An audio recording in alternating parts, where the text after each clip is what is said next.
Welcome back to episode 2 of the Fashion Branding Masterclass with Scott Wabano. We left off on me going to school for fashion and how did I get into school. During my time in Waskaganish, I knew it was time for me to kind of leave the community and to chase after my dreams and my goals. And luckily I had a lot of support from my community.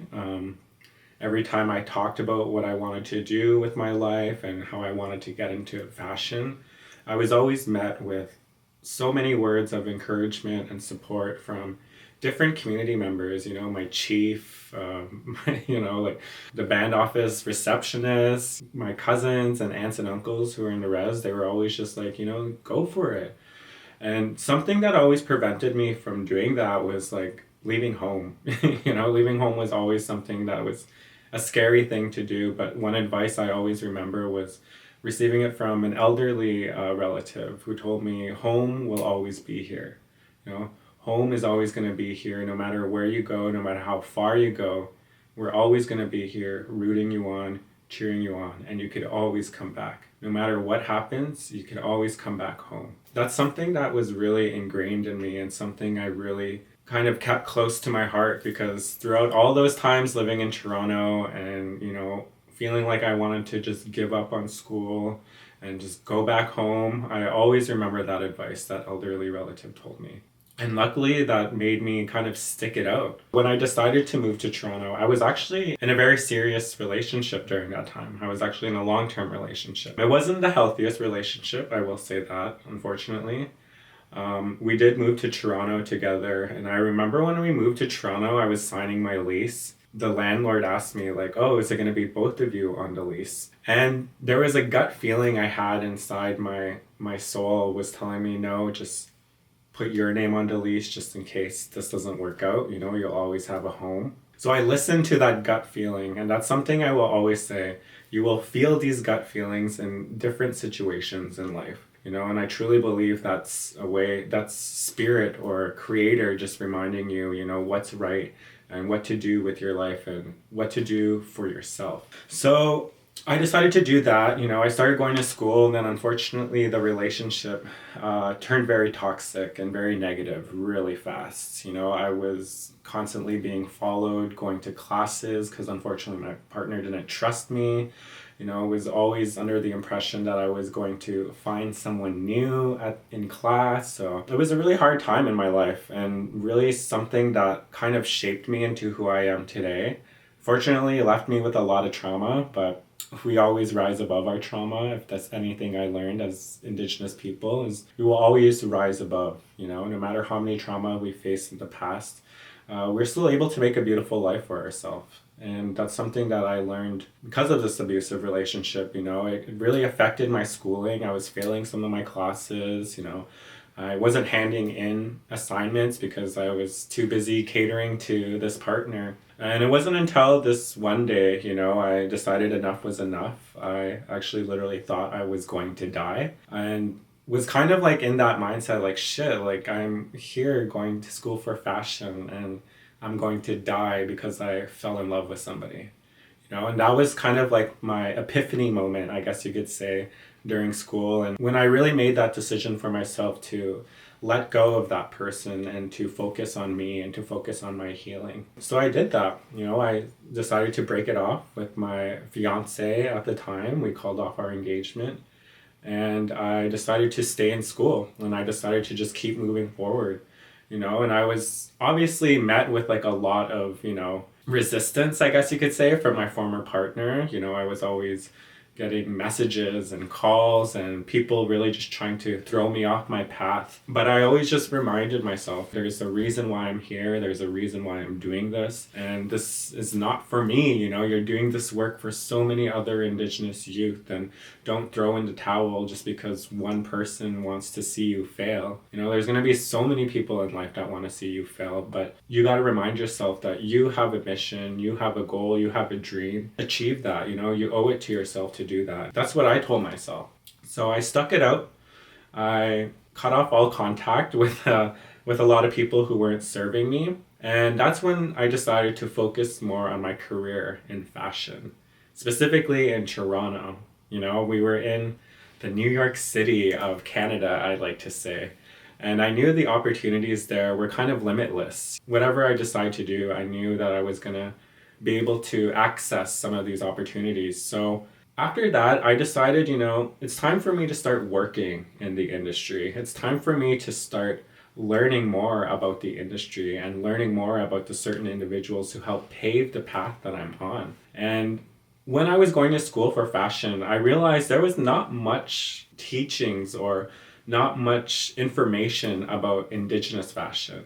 It was always about mainstream Eurocentric fashion, like Dior and Givenchy and all of these major fashion houses. But there was nothing about Indigenous fashion or nothing about Indigenous peoples and how we use fashion and how important fashion was to our culture. And that kind of left a little bad taste in my mouth, not gonna lie. I was like, okay, like why aren't we talking about Indigenous fashion? Why aren't we talking about like the first ever fashion that was here on Turtle Island? And it didn't really help that I was getting taught by a lot of older white females in the industry, who had that mindset of models have to be this size, they have to look a certain way, And I remember being in my fashion program and really questioning a lot of the things that I was being taught and actually getting in a lot of trouble by confronting a lot of my professors and my program advisors and asking them, like, why are you still teaching this, For instance, there was one time where we had to design a collection and we had to pick our own models and everything. And one of my professors actually was mentioning how working with plus size people was going to be difficult and how she didn't recommend us working with plus size models because we were going to have a hard time dressing. And then there was another instance where they mentioned black models as well and having to work with them and their hairstyles and really just putting all of this negative racist connotations to our work, and I had to be the one to be like, hey, like we're in 2020, I think it was 2021 at the time. Why is the industry still teaching us this stuff? Why is the industry really just upholding all of these Eurocentric beauty standards? When I looked around the class, we were all BIPOC or minorities and racialized folks, It was kind of crazy. And that's when I realized, that sometimes you need to speak up in these spaces. You need to question, especially the industry, the fashion industry right now, because it's so heavily rooted in capitalism and colonialism. And it's really important for folks like us to question it, but also change it and really occupy these spaces so we can change it, I truly believe that the fashion industry will change, but it'll be led by racialized folks. And that's something that I was really proud of myself for doing, was really speaking up. Because sometimes when you're in the fashion industry, you feel scared to speak up.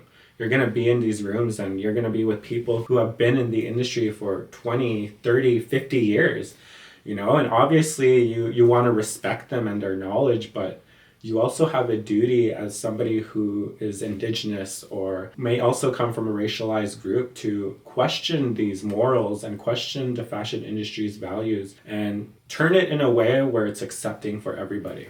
Yeah, I got in a lot of shit in school just for speaking up and just for being myself.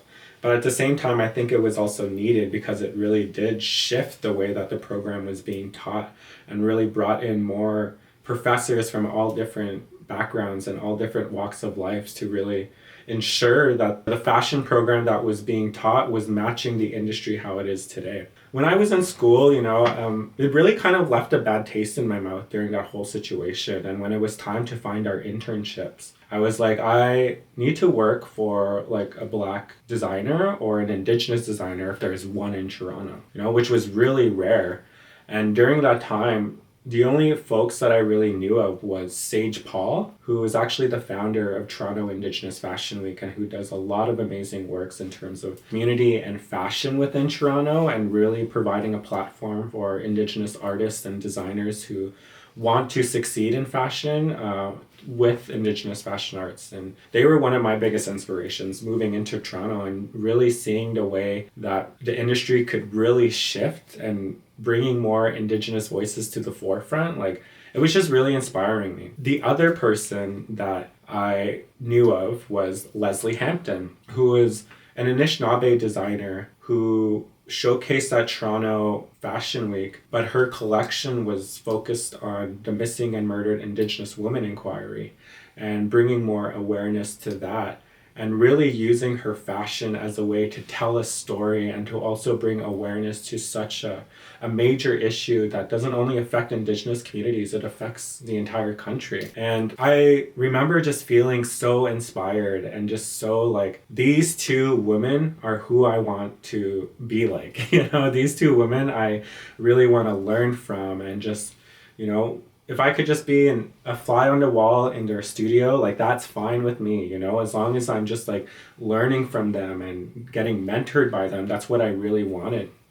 And I was kind of scared, being like a college student. I'm like, I'm just like a little kid from the res. Like, what if I reach out to them? They don't want to work with me. Like, I don't have anything to offer. I'm still in school. Like, I was really getting into my head and kind of falling into that imposter syndrome. But then I remembered, like, we're all Indigenous, even if they don't have like a position for me as an intern, like, it's still worth reaching out to them and just telling them how much they really impacted my life and impacted my career. So I did that. I actually sent an email out to Sage Paul and Leslie Hampton. And during that time, I was looking for internships. I remember going to this Indigenous Student Lounge at Humber. And literally that same day, I sent those emails to those girls.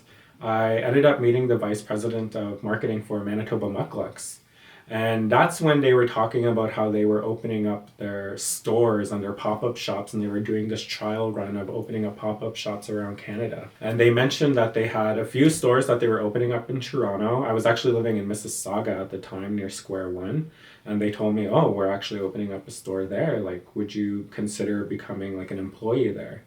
So I spoke to the VP of marketing and just told him, I'm actually in fashion. I'm actually looking for an internship. This kind of really falls into what my internship is looking for, or what I'm looking for an internship.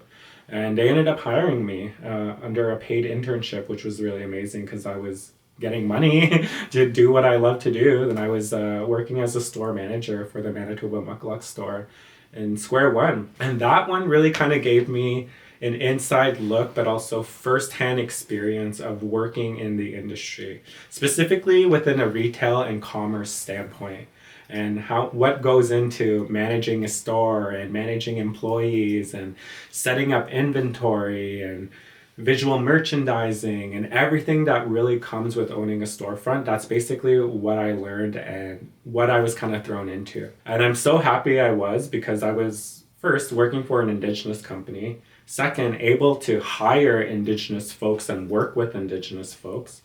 And third, I was doing something in fashion. I was doing something that I knew was going to help me in my career and in my future whenever I decide to open up a store. Because I truly believe, like, no matter what instance you're in, take it as a learning opportunity. You're always going to learn something from it. And life is literally just one big school. You don't have to be in a college or university to learn something. And that's something that I learned working as a store manager for Manitoba Mucklucks. And it's actually kind of crazy how everything turned out, because while I was working as a store manager, I ended up meeting Leslie Hampton, the designer who I reached out to originally. And she was also working for Manitoba Mucklucks. I was actually Leslie's manager. Like, Leslie was working as an employee and I was working as a store manager. So it was kind of weird how that just like played out. And I remember meeting Leslie and being like, hey, like, my name is Scott Wabano. Like, I'm so sorry. I'm such a huge fan. I reached out to you a few weeks ago. I was looking for an internship. I don't know if you got my email. And Leslie at the time, I guess I kind of thought she was pretty big, but she was like, it's honestly just me and my friend who do my brand, like, I don't have money to pay you and anything, and just like really being open and honest about that. And I'm like, girl, I'm not looking to get paid. Like, I'm just looking to learn and to work in the industry. I just want to learn from you. Whatever you want to teach me, like, I'll learn, and I was really just acting like a sponge for knowledge, and that, I think that's what really paid off, and not really being scared to start at the bottom. Like, I think it's really important to remember that everyone started somewhere.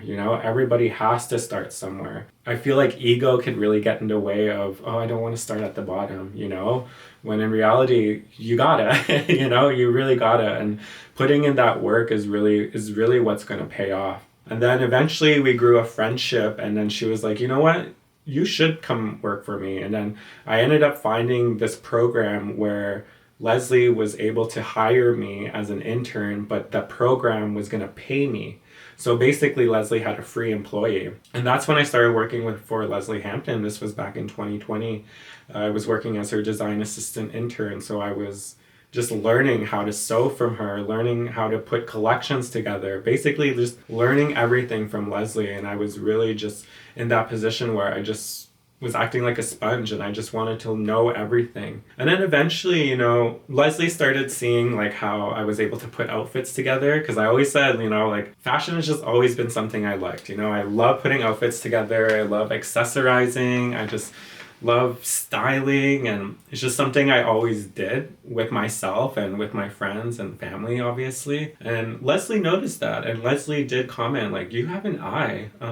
I'm actually shooting a campaign and I would like you to style it. And at the time I was like scared, because I was like, oh my God, like I'm just an intern, and you want me to style a campaign? Leslie at the time was really growing in the fashion community within Toronto, and really easily like becoming the number one designer to watch there.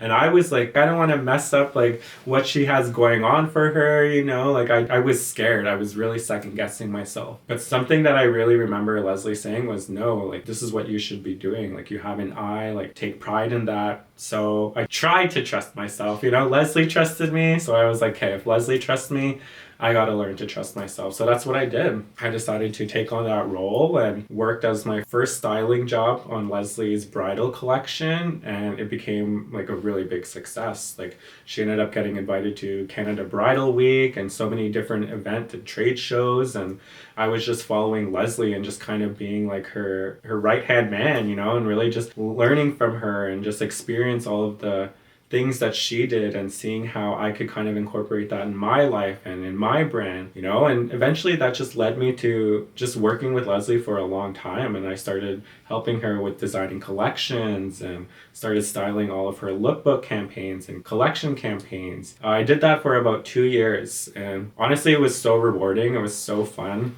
Me and Leslie are basically the same age, so it was just like working with your best friend, and there was a lot of laughs, a lot of tears, of course. We went through so many ups and downs in our personal lives, and we've always just been there for each other. After I finished school, the pandemic actually happened. I didn't finish school. I dropped out of school because everything turned online. And during that time, I was actually getting sponsored to go to school by Cree School Board, who is our sponsorship agency in Northern Quebec. And they told me, because you're not in school, we obviously can't sponsor you anymore. So I took that as a sign as, okay, am I going to go back home now and work at the band office? Or am I going to stay in Toronto and am I going to hustle? Am I going to try and build something for myself here? I had two options that I was looking at, and I was really leaning towards going home. I was like, I should just go home. That's all I know. Like, it's easy. Like, I could easily get a job and work 9 to 5 at the band office and be set for life, basically, And it wasn't until my mom was like, no, like, you moved to Toronto for a reason. Like, I know you didn't finish your program, but just to stick it out for a bit, you never know what's going to happen. So I did. I ended up staying in Toronto and sticking it out, and I kept styling Leslie's collection campaigns. But eventually that led to me getting noticed by different individuals. So Sage Paul now started knowing my work and started getting recognized and knowing who I was, which was pretty cool, because like I said, Sage Paul and Leslie Hampton were the two girls that I reached out to when I wanted to do my internship. And I did all my work with Leslie, and now Sage Paul was reaching out to me and was mentioning, like, I'm looking for a stylist for the Toronto Indigenous Fashion Week campaign. This was back in 2020. She said that she's seen all my work with Leslie and wanted to hire me.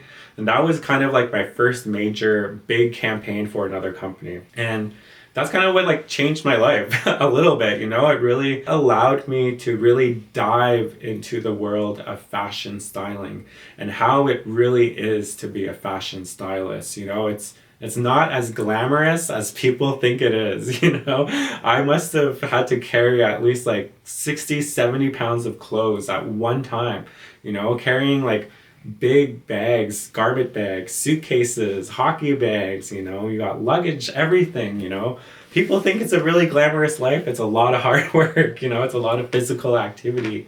You got to carry your steamers everywhere, you know, your lint rollers, everything that goes into styling, you're in charge of that. And that was something that was really fun to me, you know. I started styling the Toronto Indigenous Fashion Week campaign, which was a really big success, and then it eventually led me being noticed by Nike and Adidas and Lululemon and all of these different companies, and which was really amazing because from that one campaign that everyone saw, they seen a stylist and they seen an Indigenous stylist. So that is kind of when my career within fashion styling kind of started to take off, you know.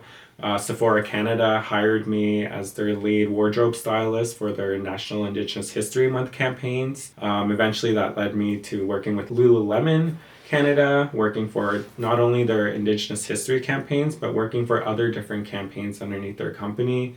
Led to me working with Adidas and Reebok and speaking on their Forces of Fashion panel. And then eventually that got me noticed by Vogue and Elle and Fashion Canada and all of these big major publications, and which was kind of crazy because my first time my work has been featured in Vogue was a big deal to me because I was like, wow, like I styled that. And during that time, me and Leslie were talking about a collaboration, and we were like, because I told her, you know, I want to get into designing more. I feel like there's something I could bring to the market that's not really there yet, and I want to do it with the guidance of you, and I need your help.